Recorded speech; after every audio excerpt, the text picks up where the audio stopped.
मैं गांव का रहने वाला हूँ, मैं गांव की बात बताता हूँ। है खेत यहाँ, खलिहान यहाँ, है प्यार यहाँ, है दुलार यहाँ, पर सोच जरा सी छोटी है। एक बात बताओ,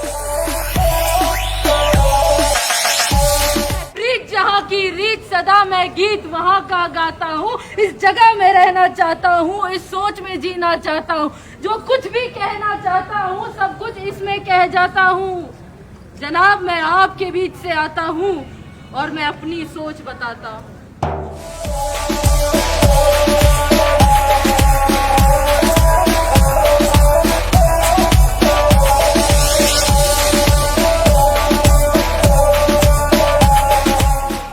भारत माता की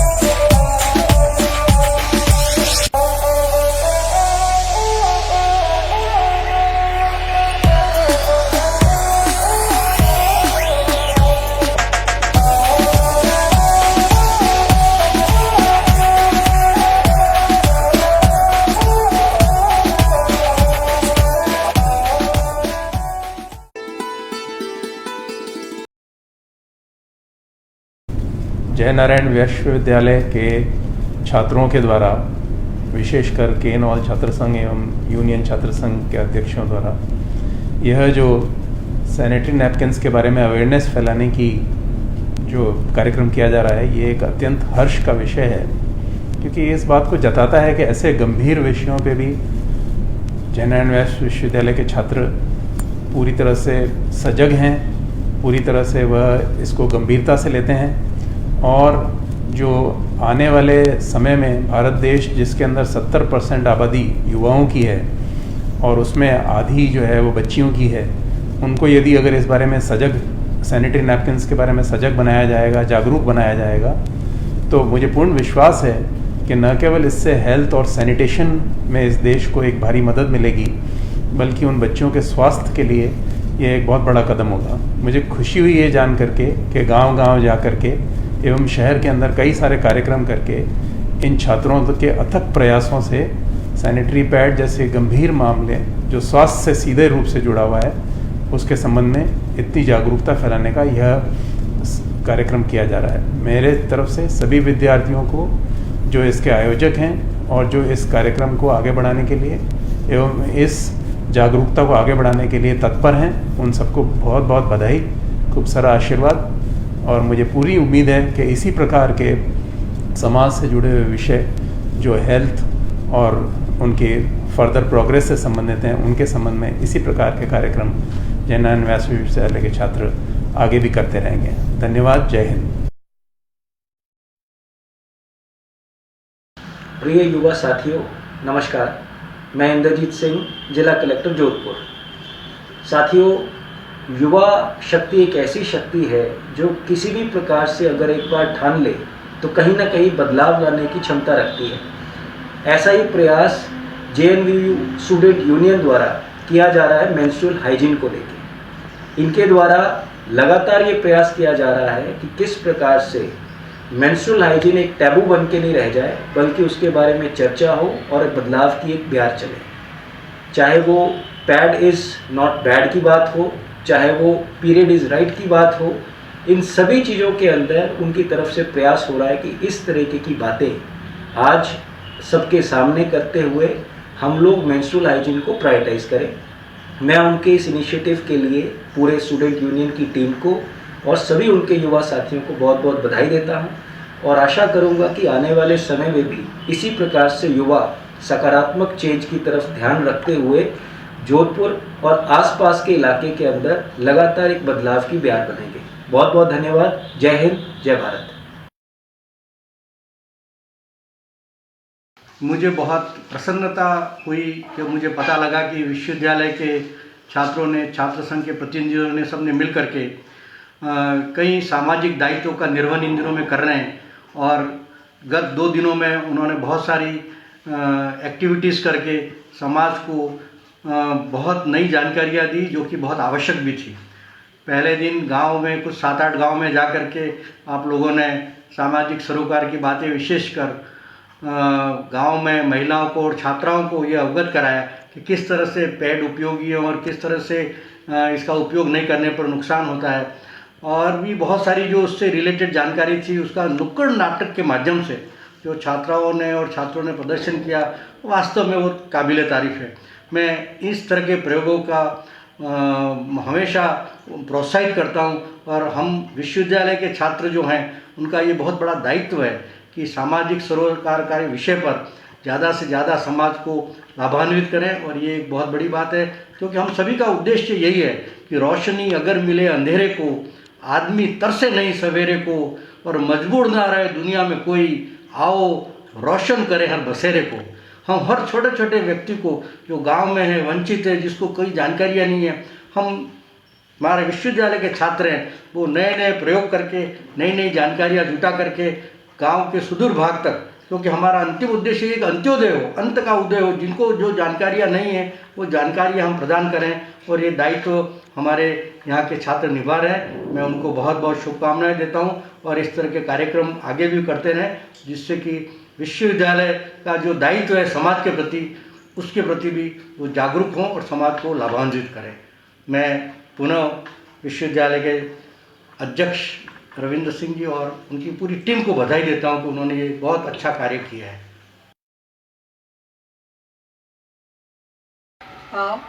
नमस्कार, मैं आपसे डिस्कस करना चाहूँगी मेंस्ट्रुअल हाइजीन मैनेजमेंट के बारे में।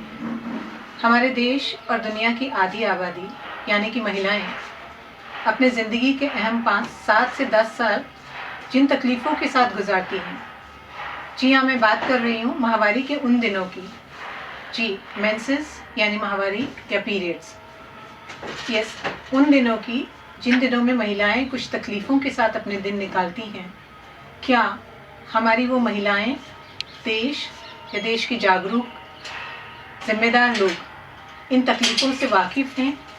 क्या वो समझते हैं कि उनकी क्या जिम्मेदारी बनती है इन चीज़ों के प्रति? कैसे वो उन महिलाओं की ज़िंदगी को थोड़ा उस कष्टप्रद समय को कैसे आरामदायक बनाकर उसमें सहयोग कर सकते हैं? शायद नहीं। बहुत सारे लोग इस चीज़ को नहीं समझते कि क्या तकलीफ़ें होती हैं और कैसे होती हैं। देखिए, माहवारी एक कोई बीमारी नहीं है, ये एक बहुत ही नॉर्मल फिजियोलॉजिकल चेंज है जो महिला की बॉडी में होता है और हर महीने होता है। और यह वह एक अहम हिस्सा है जो एक कन्या को एक इम्पॉर्टेंट स्टेज है उसकी डेवलपमेंट में, जो उसे एक संपूर्ण नारी में तब्दील करता है। माहवारी नहीं है तो समझिए बहुत हम में से किसी का भी कोई वजूद नहीं है, क्योंकि जब माहवारी है तो कन्या का डेवलपमेंट हुआ तो ही जिंदगी आगे बढ़ी। तो जब माहवारी महिला की जिंदगी का इतना अहम हिस्सा है तो क्यों आप और हम इसके बारे में बात करने से इतना झिझकते हैं? हर कोई झिझकता है, कोई इसके बारे में बात करना नहीं चाहता। जब कभी इस समस्या की बात होती है तो हर कोई इंसान अपना मुंह छुपाता है या इस समस्या से बात करने से बात को हम पलट देते हैं। दूर क्यों जाएं, हम घरों में ही बात करते हैं। जब हम अपने घर में, क्या आप लोगों में से किसी को याद है कि किसी के घर में डाइनिंग टेबल पर बैठ के क्या माहवारी जैसा अहम मुद्दा कभी डिस्कस हुआ है? शायद नहीं। क्या वजह हो सकती है? ये वजह सिर्फ यही है कि झिझक है। कोई महिला, कोई कन्या अपने पिता या भाई के समक्ष माहवारी के मुद्दों को लेकर डिस्कशन नहीं कर सकती, क्योंकि उसे हमेशा अपनी माँ द्वारा बताया जाता है, बेटा ये तुम्हारी अपनी प्रॉब्लम है, इसकी सारी सफरिंग तुम्हारी अपनी है, इसे गुप्त रखना चाहिए, इसे दूसरों के सामने, खास करके परिवार के मेल सदस्यों के सामने तुम्हें इसको डिस्कस नहीं करना। और इसी को लेकर के महिलाएं या लड़कियां एक कुंठाएं पाल लेती हैं और वो सोचने लगती हैं कि ये हमारी तकलीफ़ है, इसे हमें ही सहना है और सहते सहते समय निकालना है। नहीं, समय आ गया है जब हम इसके बारे में बात करें। देखिए, हमें जागरूक होना पड़ेगा। ये सिर्फ लड़कियों की या उनकी होने वाली तकलीफ़ें नहीं है, ये इसका बहुत बड़ा इम्पैक्ट होता है। हमें उन्हें इस समय कंफर्टेबल करना पड़ेगा और उन्हें ये बताना पड़ेगा कि ये सिर्फ इनविजिबल रहने वाली चीज़ या सीक्रेटली या साइलेंटली आपको सफ़र करने की इस समय में ज़रूरत नहीं है। ज़रूरत है आप इसके बारे में डिस्कस करें, हमें आपको इसके बारे में क्या सुविधाएं, क्या जानकारी दे सकते हैं, वो सब हम बात करेंगे। तो बहुत सारे ऐसे सवाल होते हैं मेंसेस के बारे में, जैसे कि किसी कन्या से अगर ये पूछा जाए, क्या आपको याद है आपको इस मेंसेस, ये नॉर्मल जो प्रक्रिया है, इसके बारे में सबसे पहली बार ज़िंदगी में किससे पता चला था? क्या माँ, बाबा, भाई बहन, सहेलियाँ या टीचर्स, या फिर किसी से नहीं? संभवतः आधी से ज़्यादा वो लड़कियों का जवाब होगा किसी से नहीं। उन्होंने इस तकलीफ को पहली बार तभी जाना जब वो स्वयं पहली बार माहवारी उन्हें आई। तो ये ऐसी चीज़ है, वो अनप्रिपेयर्ड रहती हैं अगर उन्हें इसके बारे में कोई पता नहीं होता है। बहुत ज़रूरी है कि उन्हें उनका ज्ञान दिया जाए और इसके लिए प्रिपेयर किया जाए, ताकि वो कॉन्फिडेंस के साथ में इस आने वाली नॉर्मल बट एक तकलीफदायक सिचुएशन को सहन करने की शक्ति रखें। दूसरी चीज़ होती है, क्या हमारी लड़कियों को, स्कूल और कॉलेज आने वाली लड़कियों को क्या भान है कि मेंसेस की एक नॉर्मल एज क्या होती है? क्या ये देश में अलग अलग जगह पे अलग होती है? और महिलाएं किस समय से लेके कब तक मेंसेस को सहन करती रहती हैं और आखिर कब जाके उनकी ज़िंदगी में मेंसेस खत्म होते हैं? तो ये कुछ नॉर्मल जानकारियां हैं जिनका आभास उन्हें होना बहुत ज़रूरी है। दूसरा, क्या कि मेंसेस के समय वो अपना ध्यान कैसे रखती हैं? क्या सैनिटरी प्रोडक्ट्स का इस्तेमाल करती हैं? क्या वो सैनिटरी प्रोडक्ट्स उनके लिए सही हैं या गलत हैं? कौन से अच्छे होते हैं, कौन से खराब होते हैं? सैनिटरी प्रोडक्ट से उनकी हेल्थ पे क्या असर पड़ सकता है या एनवायरनमेंट पे क्या फ़र्क पड़ सकता है? दूसरा, सैनिटरी प्रोडक्ट्स इसका इस्तेमाल तो किया, पर क्या हमने उनका सही डिस्पोजल किया? अगर हम सही डिस्पोजल नहीं करते हैं तब भी हम एनवायरनमेंट के लिए बहुत बड़ी समस्या खड़ी कर सकते हैं। दूसरा, हमारा समाज सदियों से चली आ रही परंपराएं हैं कि मेंसेस से लेकर बहुत सारी भ्रांतियां और कुरीतियां व्याप्त हैं। तो हमें ज़रूरत है कि इन भ्रांतियों और कुरीतियों के प्रति भी हमारे युवा को सजग करें और उन्हें बताएं कि ये सिर्फ भ्रांतियां हैं, सच्चाई नहीं है, और उनको इनके बारे में हमें बताना होगा। दूसरा, क्या ऐसा भी कुछ होता है कि उन्हें अपना इन दिनों में क्या खास ध्यान रखना है, क्या खान पान का ध्यान रखना है? सो ये सारी जानकारी मैं एज अ गायनेकोलॉजिस्ट आप लोगों को बताना चाहूँगी। पर इससे पहले मैं आपका ध्यान कुछ आंकड़ों की तरफ आकर्षित करना चाहती हूँ। जैसा कि मैंने बताया, एक एवरेज महिला अपनी ज़िंदगी के अहम 7 से 10 वर्ष मेंस्ट्रुएशन के दौर में गुजारती है। कैसे? आप यूँ समझिए कि 5 से 7 दिन एवरेज एक महीने में पीरियड आता है, और अगर हम साल का देखें तो 2 महीने हुए। पूरी ज़िंदगी, जो कि पीरियड शुरू होने से अंत होने तक 12 वर्ष से लेकर 50 या 52 वर्ष की उम्र तक, तकरीबन 40 साल के समय में 10 वर्ष का समय ऐसा होता है जब पीरियड्स में गुजारती है। और ये वह अहम हिस्सा होता है जब उन्हें काफ़ी सारी नॉर्मल तकलीफ़ों के साथ गुजरना पड़ता है, जैसे दर्द का एहसास होना, पेट दर्द, कमर दर्द, उल्टियाँ होना, ज़्यादा रक्तस्राव होना या कमज़ोरी महसूस करना, कुछ अच्छा नहीं। तो ये बहुत सारे नॉर्मल, बट ये तक बीमारी नहीं, पर ये नॉर्मल कॉन्सिक्वेंसेस हैं जो पीरियड्स के दौरान हर महिला को होता है। उन्हें इस समय में कुछ खास चीज़ों की ज़रूरत होती है, तो हमें उनको इसके प्रति सजग करना होगा। हम हिंदुस्तान में देखें तो हम पाएंगे कि करीब आधी 50% लड़कियों और महिलाओं को पहली बार पीरियड आने तक पता नहीं होता कि इसके बारे में उन्हें कोई जानकारी भी है या नहीं। और हम देखते हैं कि सिर्फ और सिर्फ हमारे देश में सिर्फ 36% महिलाएं ही किसी तरह के सुरक्षित सैनिटरी प्रोडक्ट्स का इस्तेमाल कर पाती हैं। तो आप सोचिए बाकी उन 65% का क्या, वो क्या इस्तेमाल करती होंगी, और कितना तकलीफदायक है ये सोच पाना कि उन्हें सैनिटरी प्रोडक्ट्स भी नसीब नहीं होते। जाहिर है कि वो कुछ ऐसे साधन काम में लेती होंगी जो उनकी ज़िंदगी को खतरे में डालते हैं। तो हमें इस पर भी काम करने की ज़रूरत है। और बात आती है कि हमारे देश की तकरीबन 25% लड़कियां रजस्वला होते ही या कि मेंसेस शुरू होते ही स्कूल छोड़ देती हैं।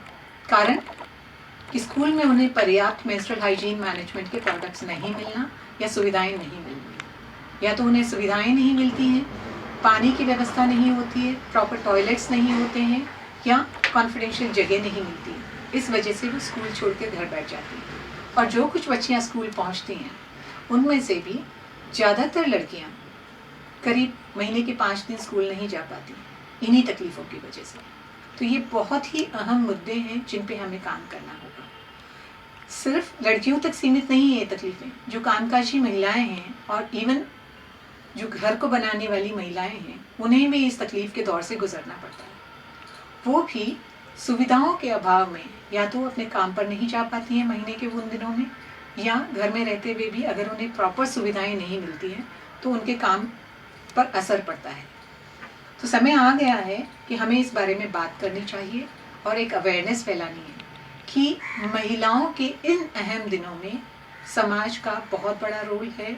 उनको कंफर्टेबल बनाया जाए तो उनकी सेहत अच्छी रहेगी, उनकी सेक्सुअल और रिप्रोडक्टिव हेल्थ बहुत अच्छी होकर के वो समाज में अपना अच्छा योगदान दे पाएंगे।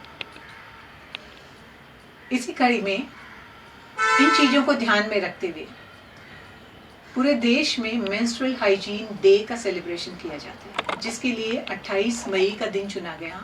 28 मई 2014 से हर वर्ष इसी दिन ये मेंस्ट्रुअल हाइजीन डे को मनाया जाता है, जिसमें खास फोकस किया जाता है कि महिलाओं और बालिकाओं की मेंस्ट्रुअल हाइजीन मैनेजमेंट के बारे में बात की जाए, अवेयरनेस की जाए और उसको बढ़ावा दिया जाए। हर साल तब से लेकर के आज दिन तक ये मेंस्ट्रुअल हाइजीन डे का सेलिब्रेशन ग्लोबली होता है, पूरे देश पूरे संसार में होता है। और इसकी वजह से बहुत सारी स्वयंसेवी संस्थाएं आगे आती हैं, बहुत सारे कार्यकर्ता आगे आते हैं और इस विषय पे काम करते हैं, जिससे कि महिलाओं की और बालिकाओं की अवेयरनेस बढ़ती है। और हम देखते हैं कि हर साल हम एक नया मोटो लेके आते हैं। इस साल भी 2020, जबकि हम कोविड जैसी महामारी से ग्रसित हैं, परंतु सब जानते हैं कि menstruation does not stop with Covid. So menstruation Covid में भी चलता रहा और महिलाओं की समस्याएं इस दौर में बढ़ी हैं। तो इस वक्त इस साल का जो हमारा मेंस्ट्रुअल हाइजीन डे का थीम था वो ये था कि periods don't stop for pandemics, neither will we. So menstrual hygiene 2020 is happening and period is happening. So ये इनका मोटो था। और इसी तरह से हमारी सरकार, भारत सरकार ने भी बहुत सारे कदम उठाए हैं मेंस्ट्रुअल हाइजीन मैनेजमेंट को या महिलाओं के स्वास्थ्य को आगे बढ़ाने के लिए, जिनमें से मैं आपके सामने कुछ जिक्र करूंगी। कि हमारी जो है मेंस्ट्रुअल हाइजीन स्कीम लॉन्च करी गई थी ministry of health and family welfare ने, जिसमें सुदूर गांवों तक महिलाओं तक कैसे मेंस्ट्रुअल हाइजीन प्रोडक्ट्स को पहुंचाया जाए इसके बारे में गौर किया गया, जिसमें आशा सहयोगिनियाँ काफ़ी मदद करती हैं और गांव में सारे हेल्थ केयर वर्कर्स इसके लिए करते हैं। सबला प्रोग्राम चलाया गया गवर्नमेंट की तरफ से, national rural health mission and ministry of rural development की तरफ से, और कुछ प्रोग्राम्स जिसमें स्वयंसेवी संस्थाओं को स्लो बजट पे प्रोडक्शन करने के लिए, मेंस्ट्रुअल हाइजीन प्रोडक्ट्स को बनाने के लिए फंड्स दिया जाता है, और जिसकी वजह से वो जहाँ इनकी ज़रूरत है कम दाम पे महिलाओं को उपलब्ध कराती हैं। तो इस तरह के कुछ प्रोग्राम्स है। फिर स्वच्छ भारत मिशन भी लॉन्च किया गया, जिसमें इस चीज़ की तरफ ध्यान दिया गया कि इस गांव के विद्यालयों में और हर घर में एक स्वच्छ शौचालय बने, जिससे महिलाओं को इन दिनों होने वाली तकलीफ़ें और आम दिन में भी होने वाली तकलीफ़ों से निजात मिल सके। इस तरह कई सारे प्रोग्राम्स और गाइडलाइंस आई हैं, आती रहती हैं। इन्हीं क्रम में हमारे देश की मीडिया और स्वयंसेवी संस्थाओं का भी बहुत बड़ा रोल रहा है। वो भी बहुत तरह के पिक्चर्स बना करके, स्किट्स बना करके और डॉक्यूमेंट्रीज बना के जनता को अवेयर कर रहे हैं।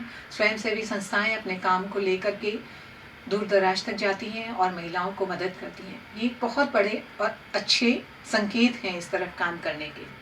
परंतु जो अहम मुद्दा है वो ये है कि इन सारे मिशंस का क्या उस जड़ तक फ़ायदा मिल पा रहा है।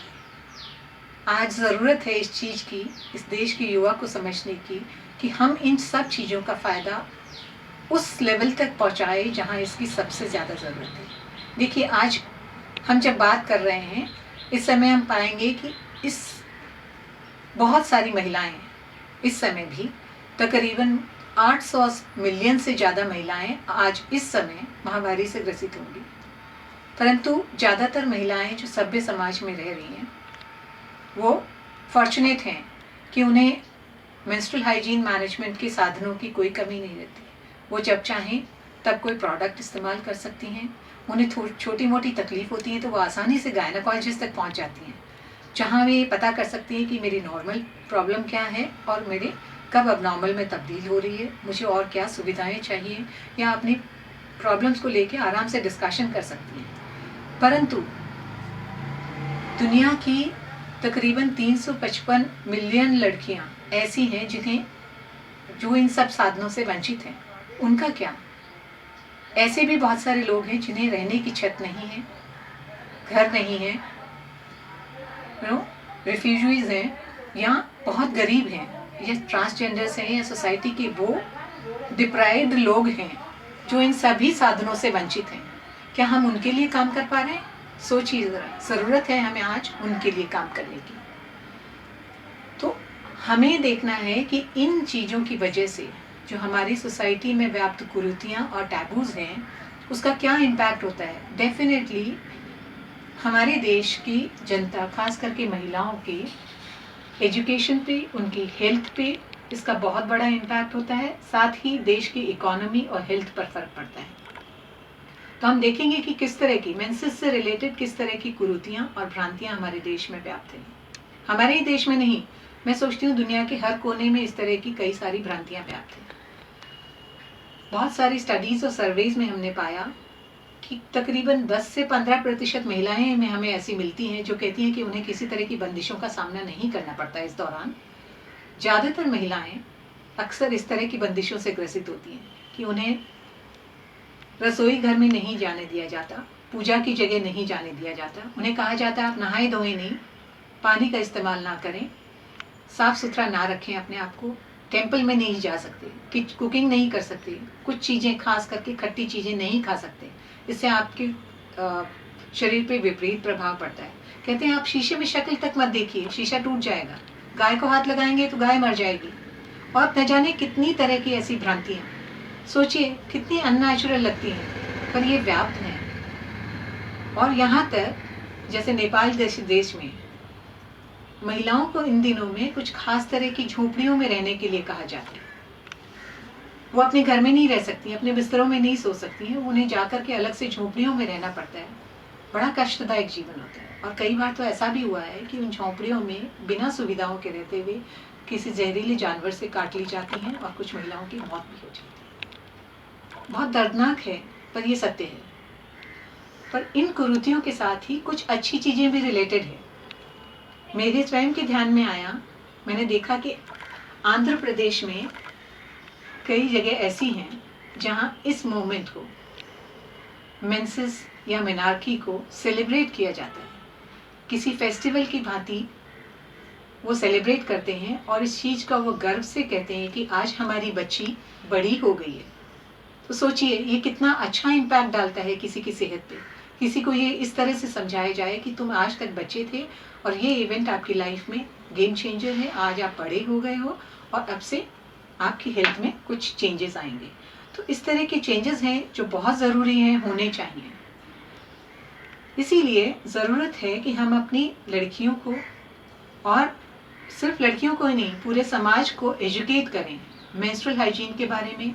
हम उन्हें बताएं कि किस तरह के मेंस्ट्रुअल सैनिटरी प्रोडक्ट्स अवेलेबल हैं, उनको कैसे इस्तेमाल करना चाहिए, कैसे डिस्पोज करना चाहिए, कैसे हमें इन भ्रांतियों को तोड़ना है और तथा सेफ कैसे रहना है इन दिनों में। तो कमिंग टू, मैं आपसे बात करती हूँ कि कैसे हम एजुकेट कर सकते हैं। जब लड़कियों को एजुकेट करने की बात आती है तो मेरा एक मानना है कि सबसे पहले हमें एजुकेशन घर से शुरू करना। हमें एज पेरेंट्स, टीचर्स, भाई बहन या समाज के सभी लोगों को मिलकर घर से डिस्कशन शुरू करनी चाहिए। यंग गर्ल्स को ये नॉलेज, उनका पीरियड आने का समय होता है, उससे पहले ही ये नॉलेज होनी चाहिए कि ये क्या होता है, इससे उनके शरीर में क्या बदलाव आने वाले हैं और उन्हें इस समय क्या क्या चीज़ों का ध्यान करना। तो ये बहुत ही एक अच्छी पहल होगी। दूसरा, जैसे हम समझते हैं कि लड़कियों को नहीं पता पीरियड कब शुरू होते हैं, तो हिंदुस्तान में हमें ये भी उन्हें बताना पड़ेगा कि अमूमन करीबन 13 वर्ष की उम्र में पीरियड शुरू होते हैं, पर जो नॉर्मल लिमिट हम मानते हैं 10 से 15 साल की उम्र में पीरियड शुरू हो जाने चाहिए। पर अगर किसी महिला को 16 वर्ष की उम्र तक भी पीरियड नहीं शुरू हुआ है तो ये निश्चय ही डॉक्टर कंसल्ट करने की बात है। और बहुत पहले, समय से पहले, जैसे 8 साल की उम्र में अगर शुरू हो जाता है तो भी हमें ज़रूरत है कि डॉक्टर से मिलें। फिर हम उन्हें बताएं कि वो जो सैनिटरी पैड्स का इस्तेमाल करती हैं वो प्रॉपर होने चाहिए, हाइजीनिक होने चाहिए, और दिन में प्रतिदिन वो 3 से 4 बार सैनिटरी पैड्स को चेंज करें। यानी कि एक सैनिटरी पैड 6 से 8 घंटे से ज़्यादा इस्तेमाल नहीं होना चाहिए, वरना उसमें कीटाणु पनप सकते हैं या वो इतना ज़्यादा गीला होकर के उसको डिस्कम्फर्ट कॉज करेगा कि शरीर में तकलीफें हो सकती हैं। दूसरी चीज़, आप मेंसेस के दौरान होने वाली कॉमन प्रॉब्लम जैसे पेट दर्द है, उल्टियाँ हैं, कमर दर्द है, बहुत ज़्यादा ब्लीडिंग होना, क्लॉट्स निकलना, इन सब के बारे में हमें बताना है और ये भी बताना है कि क्या नॉर्मल है और कब उन्हें डॉक्टर को कंसल्ट करना है। जैसे आम धारणा है, कई लड़कियां हमारे पास आती हैं, मैडम मुझे महीने में 2 बार पीरियड आ गया। तो हम उन्हें बताते हैं कि देखिए, एक पीरियड किसी कन्या को अगर 21 दिन में वापस आता है या दूसरी कन्या की साइकिल 35 दिन की है तो दोनों ही नॉर्मल है। 21 दिन से 35 दिन के पीरियड का साइकिल रिपीट होना परफेक्टली नॉर्मल है। तो जिसको 21 दिन में या 25 दिन में पीरियड आता है वो हमेशा सोचेगी मुझे महीने में 2 बार आ गया, जबकि वो परफेक्टली नॉर्मल है। सो साइकिल ड्यूरेशन जो लेंथ है वो 21 से 35 दिन की परफेक्टली नॉर्मल है। फ्लो 3 से 5 दिन या 7 दिन तक भी हम नॉर्मल मानते हैं। अमाउंट 30 से 80 ml पर साइकिल होता है। सो ये कॉमन चीज़ें हैं जिनके बारे में उन्हें जानकारी ज़रूर होनी चाहिए, वरना वो घबरा जाती हैं। दूसरा, जो भी सैनिटरी प्रोडक्ट्स को यूज़ करते हैं उनका प्रॉपर डिस्पोजल करना, हर दिन अपने शरीर को साफ रखना, अपने लोकल पार्ट्स को साफ रखना बहुत ही आवश्यक है। लोकल पार्ट्स को साफ रखते वक्त एक बहुत ही ज़रूरी चीज़ का ध्यान रखना होता है कि वो शरीर को धोएं तो आगे से पीछे की तरफ धोएं, ना कि पीछे से आगे की तरफ। जो पीछे से आगे की तरफ धोते हैं तो मल मार के कीटाणु योनि में पहुंचने का खतरा रहता है, जिससे कि उन्हें यूरिनरी ट्रैक्ट का इन्फेक्शन या जेनिटल ट्रैक्ट का इन्फेक्शन होने का खतरा रहता है, जिसके लॉन्ग टर्म कॉन्सिक्वेंसेस भी हो सकते हैं और उनकी फर्टिलिटी पे असर भी पड़ सकता है। रही बात, इन दिनों खान पान पे विशेष ध्यान देना चाहिए। अच्छा खाएं, बहुत पानी पिएं, पर्याप्त नींद लें और आराम से रहें। किसी तरह की भ्रांतियों पे ज़्यादा ध्यान नहीं दें। याद रखिए, जो मेंस्ट्रुअल ब्लड होता है वो कोई डर्टी ब्लड नहीं है, वो आपके शरीर का ही स्वच्छ ब्लड है, जो हर महीने यूट्रस की जो बच्चेदानी है उसके अंदर की लाइनिंग है वो स्लफ आउट होकर के बाहर निकलती है। और क्योंकि वो जब लाइनिंग बाहर निकलती है तो जाहिर है कि बच्चेदानी सिकुड़ती है। इसी सिकुड़न की वजह से आपको दर्द भी महसूस होता है, किसी इंसान को कम, किसी को ज़्यादा। पर ये वही चीज़ है, ये कोई बीमारी नहीं है, ये खराब ब्लड भी नहीं है, ये गंदा नहीं है, ये साफ सुथरा ब्लड है, इसमें कोई घबराने की ज़रूरत नहीं है। सैनिटरी पैड्स के बारे में बात करूँ तो यस, बहुत सारे कमर्शियल पैड्स अवेलेबल हैं, परंतु ज़्यादातर जो कमर्शियली अवेलेबल पैड्स हैं उनकी एक बड़ी समस्या है कि वो नॉन बायोडिग्रेडेबल होते हैं। वो सारे के सारे 70 to 80% प्लास्टिक से बने होते हैं, जिनका निस्तारण बड़ी समस्या है। सोखते तो अच्छा है, इतना डेवलपमेंट हुआ है कि आज के बाज़ार में इतने बढ़िया सैनिटरी पैड्स मिलने लगे जो बहुत पतले होते हैं पर उनकी सोखने की क्षमता बहुत अच्छी होती है। परंतु जब उन्हें आप डिस्पोज ऑफ करते हो तो वो एक लैंड पर बहुत बड़ी समस्या बन जाती है।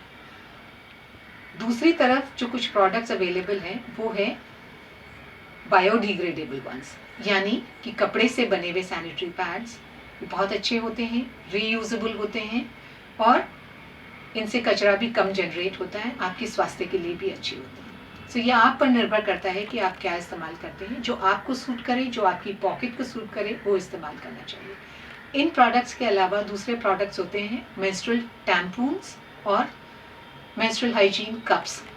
सो ये जो मेंस्ट्रुअल कप्स होते हैं बहुत छोटे से हाई ग्रेड प्लास्टिक, जिसे हम सिलिकॉन कहते हैं, जो कम रिएक्ट करता है, उससे बने होते हैं। ये बहुत अच्छे होते हैं, पर इन सभी चीज़ों के कुछ प्रोज एंड कॉन्स होते हैं। जैसे टैम्पून्स हैं, प्लास्टिक के बने होते हैं, हिंदुस्तान में बहुत प्रचलित नहीं है, मिलते भी नहीं है सब जगह। परंतु अगर ये भूल जाया जाए, ये शरीर के अंदर डालने होंगे, अगर ये भूल जाए महिला तो एक बहुत बड़ी समस्या का शिकार हो सकती हैं, जिसे हम कहते हैं टॉक्सिक शॉक सिंड्रोम। तो इसलिए इनका प्रचलन कम है।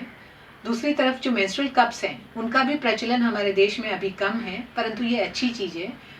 ये महंगे ज़रूर हैं, पर एक बार आपको खरीदने पड़ते हैं और उसके बाद ये 7 से 10 वर्ष तक काम आ सकते हैं। इसलिए अगर उनको कॉस्ट देखेंगे तो कंपैरेबल है सैनिटरी नैपकिन। तो ये कुछ प्रोडक्ट्स हैं जिनकी जानकारी बच्चियों को होना बहुत ज़रूरी है। फिर वो अपने हिसाब से उनको क्या सूट करता है, उन्हें क्या अवेलेबल है और वो क्या कंफर्टेबली इस्तेमाल कर सकती हैं, उस तरीके से उनका इस्तेमाल करें। डिस्पोज करने की जब बात आती है, हम कई बार सर्वे करते हैं और हम रिसर्च में भी देखते हैं, तो अक्सर हम पाते हैं कि महिलाएं कहती हैं हम सैनिटरी नैपकिन्स को कचरे के डब्बे में डाल देते या हम गटर में फ्लश कर देते हैं। यहाँ तक कहते हैं कि हम आजू बाजू में जहाँ भी खाली प्लॉट नजर आता है रात के अंधेरे में हम वहाँ डाल आते हैं, क्योंकि अक्सर भ्रांतियाँ हैं कि इनको फेंकते हुए किसी को देखना नहीं चाहिए, वरना आपके ऊपर समस्या आ सकती है। तो बड़ी अजीब चीज़ है। अगर हम गटर में फ्लश करते हैं तो क्या होगा, जैसा मैंने आपको बताया ये हाईली अब्जॉर्बेंट होते हैं। गटर में जाके पानी सोख के ये फूल जाएंगे और डाउन द लेन गटर को ब्लॉक कर देंगे, जो कि हमारे लिए एक बहुत बड़ी एनवायरमेंटल समस्या हो जाएगी। सो गटर में आप कभी भी नहीं डालें। इनको हमेशा आप एक कागज के टुकड़े में लपेट कर बंद डिब्बे वाले डस्टबिन में डालिए। ये एक सही तरीका है इनके निस्तारण का। और अगर आप रीयूजेबल प्रोडक्ट्स का इस्तेमाल करती हैं तो बहुत ज़रूरी है कि आप इन प्रोडक्ट्स को अच्छी तरीके से साबुन और पानी से धो करके और खुली धूप में, जी हाँ, धूप में सुखाएं। खुले में धूप बहुत अच्छा स्टेरिलाइजर का काम करती है, कंप्लीट तरीके से इन्हें सुखा देंगी, सब जर्म्स को मारती हैं और जिससे कि आपको री इन्फेक्शन का खतरा नहीं के बराबर हो जाता है। दूसरी तरफ हम देखते हैं कि प्रचलित विधियां क्या हैं। जो रीयूजेबल कपड़ा काम में लिया जाता है घरों में, उनको महिलाएं घर के किसी डार्क कोने में बेयरली अवेलेबल पानी से धो करके और कोने में ही अंधेरे में सुखा देती हैं, ताकि घर के दूसरे सदस्यों की उस पर नज़र ना पड़े। धूप तो देखने के लिए भी नहीं आती वहाँ, तो ऑब्वियसली वो धूप में नहीं होंगे, वहाँ कुछ ब्लड उनमें रह जाता है तो कीटाणु पनप सकते हैं और उनके रीयूज से महिलाओं को संक्रमण होने का डर रहता है। इसलिए इस पर ध्यान देना बहुत ज़रूरी है कि हमें कोई शर्म करने की बात नहीं है कि हम ये रीयूज करने वाला कपड़ा धो करके धूप में सुखा रहे हैं। जब आप अपने अंतःवस्त्र सुखा सकते हो, दूसरे कपड़े सुखा सकते हो, तो मेंस्ट्रुअल प्रोडक्ट्स को क्यों नहीं सुखा सकते? ये भी आपकी अपनी ज़रूरत की चीज़ है, तो इसे आराम से खुलकर इस्तेमाल करना चाहिए। किसी को किसी भी तरह की सकुचाहट रखने की आवश्यकता नहीं है। दूसरी, आज के ज़माने में एक डेवलपमेंट हुआ है कि बहुत सारे स्कूल्स, कॉलेजेस और अस्पतालों में भी और इंस्टीट्यूट्स में भी कुछ menstrual sanitary napkin vending machines का इंस्टॉलेशन हुआ है। तो उनमें आप पैसा डालते हैं, आपको इंस्टेंटली सैनिटरी नैपकिन्स मिल जाते हैं। और साथ ही इंसिनरेटर्स भी, उन पैड्स को ख़त्म करने के लिए एक मशीन होती है जिसमें आप पैड डाल देते हैं, मशीन इलेक्ट्रिक उससे जल जाती है। तो ये एक अच्छी पहल है जिससे कि कचरा भी कम जनरेट होता है और जब जहाँ ज़रूरत हो आपको सैनिटरी नैपकिन्स की सुविधा मिल जाती है। बिकॉज देखिए, मैं बात कर रही थी बायोडिग्रेडेबल और नॉन बायोडिग्रेडेबल। जब हम नॉन बायोडिग्रेडेबल सैनिटरी नैपकिन्स का इस्तेमाल करते हैं, जो कि देश की ज़्यादातर जनता इस्तेमाल करती है, तो उससे जो जनरेट होने वाला कचरा है, उस कचरे का आपको अंदाज़ा भी नहीं होगा कितना होता है। एनुअली तकरीबन 113,000 टन कचरा हिंदुस्तान में जनरेट होता है एक साल में। और ये कचरा क्योंकि नॉन बायोडिग्रेडेबल है, जब से धरती पे आया आज तक बना हुआ है, क्योंकि ये 500 से 800 वर्ष लगता है इसको डिग्रेड होने में। तो इसका मतलब ये होगा कि अनंत चलता ही रहेगा और हीप से लेकर के ना पहाड़ों का रूप ले लेगा। तो हमारे देश का कितना प्रतिशत लैंड सिर्फ इस कचरे से, मैं दूसरे किसी तरह की कचरे की बात नहीं कर रही हूँ, मैं सिर्फ मेंस्ट्रुअल हाइजीन कचरे की बात कर रही हूँ। तो जब इतना ज़्यादा इकट्ठा हो जाएगा तो हमारे एनवायरनमेंट के लिए कितना बड़ा खतरा। इसीलिए आज ज़रूरत है कि हम बात करें बायोडिग्रेडेबल प्रोडक्ट्स की और रीयूजेबल प्रोडक्ट्स की। इसीलिए इन पे जोर दिया जाता है कि हम कपड़े से बने हुए सैनिटरी नैपकिन्स का इस्तेमाल करें। मेंस्ट्रुअल कप्स को इस्तेमाल भी किया जा सकता है, जिससे कि बहुत सारी फ़ायदे। हर तरह के मेंस्ट्रुअल हाइजीन प्रोडक्ट्स के इस्तेमाल के फ़ायदे भी होंगे, नुकसान भी होंगे। पुराने ज़माने में आपको अंदाज़ा भी नहीं होगा कि महिलाएं जिन्हें सैनिटरी नैपकिन्स नहीं मिलते, या पुराने ज़माने में ही क्यों, आज भी बहुत प्रचलित हैं, वो क्या क्या इस्तेमाल कर सकती हैं। कुछ चीज़ें मैं आपको बताऊं। वो इस्तेमाल करती हैं फटे पुराने गंदे कपड़े, कागज़ के टुकड़े, मिट्टी, राख, घास फूस, कुछ भी जो थोड़ी सी अब्जॉर्बेंट क्षमता रखते हो। तो आप सोचिए कि ये कहीं भी कुछ भी मिलने वाले गंदे टुकड़े कागज़ कितने अनहाइजीनिक होते हैं, महिला की सेहत के लिए कितने नुकसानदायक हो सकते हैं। तो ये चीज़ें क्योंकि उन्हें आसानी से मिल जाती हैं और उनकी ज़रूरत है, उन्हें नहीं मिलता कुछ और, इसलिए वो इस्तेमाल करती हैं। तो आज ज़रूरत है हम लोगों को आगे आने की और उन तक इन नेसेसिटीज़ को पहुंचाने, ये बहुत बेयर मिनिमम नेसेसिटी है हर महिला की, उन तक इन चीज़ों को पहुंचाने की कि महीने के हर 5 दिन वो इन तकलीफ़ों से ना जूझें और उन्हें आसानी से ये अवेलेबल हो जाए। इसी क्रम में वही बहुत ज़रूरी है कि हम बायोडिग्रेडेबल प्रोडक्ट्स यूज़ करें, जिससे कि हमारे वो सस्ते भी होंगे, रीयूजेबल होते हैं और उनके बहुत ज़्यादा नुकसान नहीं है। नुकसान सिर्फ यही है कि थोड़े से कमर्शियली अवेलेबल प्रोडक्ट से वो थोड़े कमरसम होते हैं या उतने कंफर्टेबल नहीं होंगे, परंतु वो अच्छे होते हैं। अब हम इनके बारे में इतनी बात करते हैं, तो मेंस्ट्रुअल हाइजीन मैनेजमेंट अगर हमारा प्रॉपर नहीं हुआ तो क्या नुकसान है? जी हाँ, बहुत सारे नुकसान हैं। महिलाओं की सेहत से खिलवाड़ होता है। अगर वो हाइजीनिक प्रोडक्ट का इस्तेमाल नहीं कर सकती हैं तो उन्हें इन्फेक्शन होने का खतरा होता है। Local infection, local trauma infection होना या रिप्रोडक्टिव ट्रैक्ट इन्फेक्शन होना, जो कि भविष्य में उनकी फर्टिलिटी पे भी असर डाल सकता है, उनके मातृत्व को अफेक्ट कर सकता है, यहाँ तक कि उन्हें बांझ बना सकता है या हमेशा के लिए लोअर पेन एब्डोमेन के दर्द, जिसे हम कहते हैं पेल्विक इन्फ्लेमेटरी डिजीज, से ग्रसित हो सकती हैं। तो ये कुछ इस तरह की तकलीफ़ें हैं जो प्रॉपर सैनिटरी मैनेजमेंट नहीं होने की वजह से महिलाओं को हो सकती हैं। तो बहुत ज़रूरी है कि हम इन पे ध्यान दें। हमें उनको ये सब सुविधाएं देनी हैं। सही मायने में अगर हम मेंस्ट्रुअल हाइजीन मैनेजमेंट का अवेयरनेस क्रिएट करना चाहते हैं तो हमें कुछ चीज़ों पे ध्यान देना होगा। हमें महिलाओं की होने वाली तकलीफ़ों को समझना होगा, समाज में व्याप्त कुरीतियों को दूर करनी होगी, महिलाओं को ये समझाना होगा कि ये उनका अधिकार है कि उन्हें ये सब सुविधाएं आसानी से मिलें। मेंस्ट्रुअल हाइजीन मैनेजमेंट का पूरा मतलब है कि महिलाओं को सैनिटरी प्रोडक्ट्स मिलें, साफ पानी और साबुन इस्तेमाल के लिए अपने शरीर को और अंगों को धोने के लिए और कपड़ों को धोने के लिए मिले, उनको निजता में इस्तेमाल करने के लिए बाथरूम और जगह मिले, और साथ ही इन प्रोडक्ट्स को निस्तारण के लिए उनका डिस्पोजल सिस्टम प्रॉपर मिले। ये बहुत अहम हिस्सा है जो उन्हें हमें अवेलेबल कराना पड़ेगा। साथ ही हमें अवेयर करना होगा।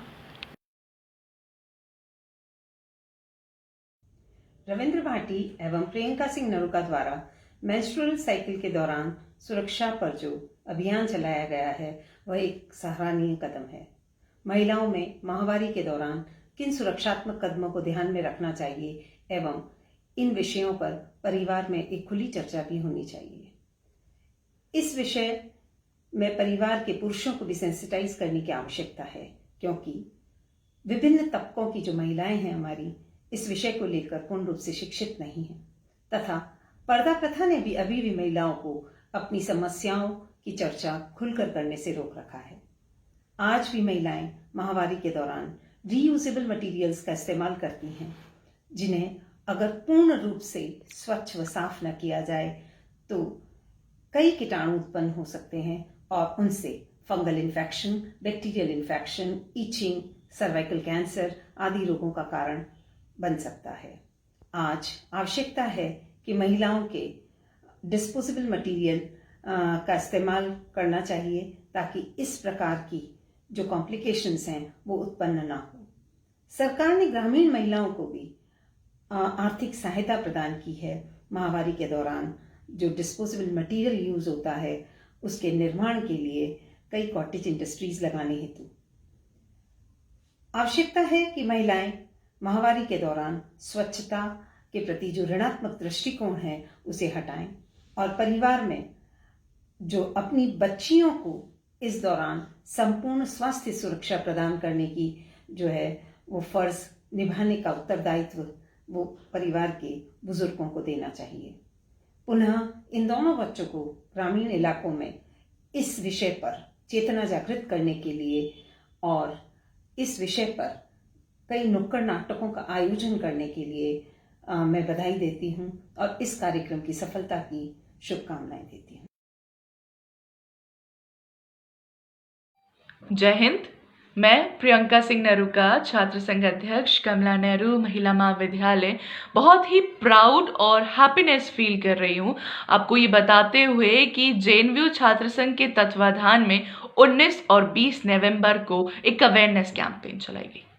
इस अवेयरनेस कैंपेन के जरिए हमारा मूल मकसद यही था कि हम गांव की महिलाओं तक ये संदेश पहुंचा पाएं कि पीरियड्स के दौरान कपड़े की बजाय यदि वो पैड्स यूज़ करें तो वो बहुत ही ज़्यादा सेफ और हाइजीन है।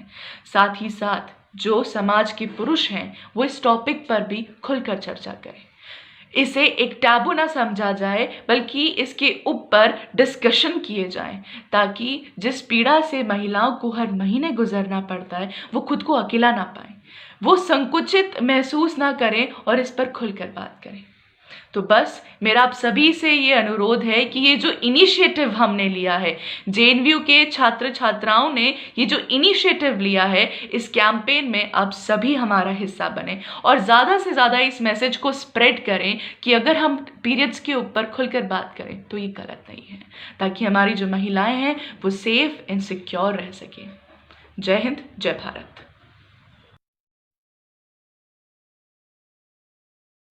नमस्कार साथियों, आज #पीरियड पॉजिटिव का आखिरी दिन है। मैं सबसे पहले धन्यवाद देना चाहूँगा मेरे साथ प्रत्यक्ष और अप्रत्यक्ष रूप से जिन साथियों ने कंधे से कंधा मिलाकर पूरी भागीदारी निभाई, उन सभी का, और साथ ही साथ में युवा साथियों का, युवा जोश का धन्यवाद देना चाहूँगा जिन्होंने इस गंभीर मुद्दे पे बात करने के लिए अपना कदम आगे बढ़ाया। और मैं चाहता हूँ कि हम सब जिम्मेदार नागरिक की भूमिका निभाएं और हम सब इस समाज को अवेयर करने के लिए, बताने के लिए कि इन सब मुद्दों पर हमें बात करनी। ये पहल जो पश्चिमी राजस्थान के सीमावर्ती जिले के एक विश्वविद्यालय से उठी है, मैं चाहूँगा कि इसको पूरे देश के अंदर आगे बढ़ाया जाए और सब युवाओं को एकजुट होकर इस मुहिम में जो आप सभी ने भागीदारी निभाई है, मैं उसके लिए आप सभी को तहे दिल से धन्यवाद देना चाहूँगा। मैं धन्यवाद देना चाहूँगा असेंबली ट्रस्ट का,